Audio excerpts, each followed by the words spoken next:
KSRTC ബസ്സുകളിൽ സ്ത്രീകൾക്ക് സൗജന്യയാത്രയും diesel വില വർധനവിനെതിരെ തുടർന്നും പ്രതിസന്ധിയിലായ 10ഓളം സ്വകാര്യ ബസ് സർവീസുകൾ ഓട്ടം നിർത്തുന്നു.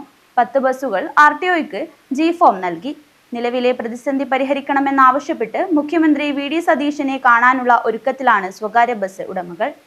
KSRTC സ്ത്രീകൾക്കായി പ്രിയദർശിനി സൗജന്യയാത്ര ആരംഭിക്കുകയും ഡീസൽ വില വർദ്ധിക്കുകയും ചെയ്തതോടെ സ്വകാര്യ ബസ്സുകൾ സർവീസ് നിർത്തിവെക്കുന്നു. കാസർഗോഡ് ജില്ലയിൽ ഇതിനകം 10 ബസ്സുകൾ സർവീസ് നിർത്തിവെക്കുന്നതിന് RTOയിൽ G-ഫോം നൽകി. അടച്ച ത്രൈമാസ നികുതിയുടെ കാലാവധി ജൂൺ 30 അവസാനിക്കുന്നതോടെ സർവീസ് നിർത്താനാണ് തീരുമാനം. മോട്ടോർ വാഹന വകുപ്പ് നിയമപ്രകാരം റോഡ് നികുതി ഒഴിവാക്കി കിട്ടുന്നതിനാണ് സ്വകാര്യ ബസ്സുകൾ G-ഫോം സമർപ്പിക്കുന്നത്. സാമ്പത്തിക നഷ്ടം കാരണവും മറ്റ് കാരണങ്ങളാലും നിശ്ചിത കാലയളവിലേക്ക് സർവീസ് പൂർണ്ണമായി നിർത്തിവെക്കേണ്ടി വരുമ്പോഴാണ് ബസ്സുടമകൾ ഈ വഴി തെരഞ്ഞെടുക്കുന്നത്.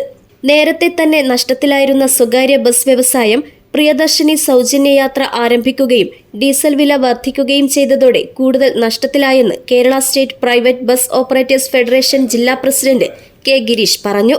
അന്തർസംസ്ഥാന സർവീസുകളിലും സൗജന്യം അനുവദിച്ചത് കാര്യമായി ബാധിച്ചു. ഇതേ തുടർന്നാണ് G-ഫോം നൽകി സർവീസ് നിർത്തിവെക്കാനുള്ള തീരുമാനം.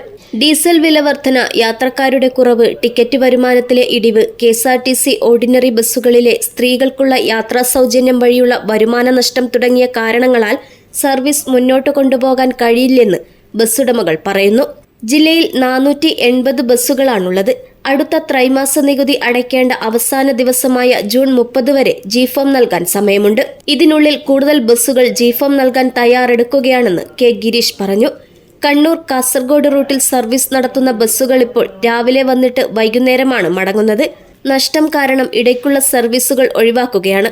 നേരത്തെ 4000 രൂപയോളം ലാഭമുണ്ടായിരുന്ന സർവീസുകൾക്ക് ഇപ്പോൾ 100-150 രൂപ നഷ്ടമാണെന്നും അദ്ദേഹം പറഞ്ഞു. സ്വകാര്യ ബസ് വ്യവസായം നേരിടുന്ന പ്രതിസന്ധി ശ്രദ്ധയിൽപ്പെടുത്താൻ മുഖ്യമന്ത്രിയെയും ഗതാഗത മന്ത്രിയെയും കാണാനുള്ള തയ്യാറെടുപ്പിലാണ് ഉടമകൾ. News bureau, Kasaragod.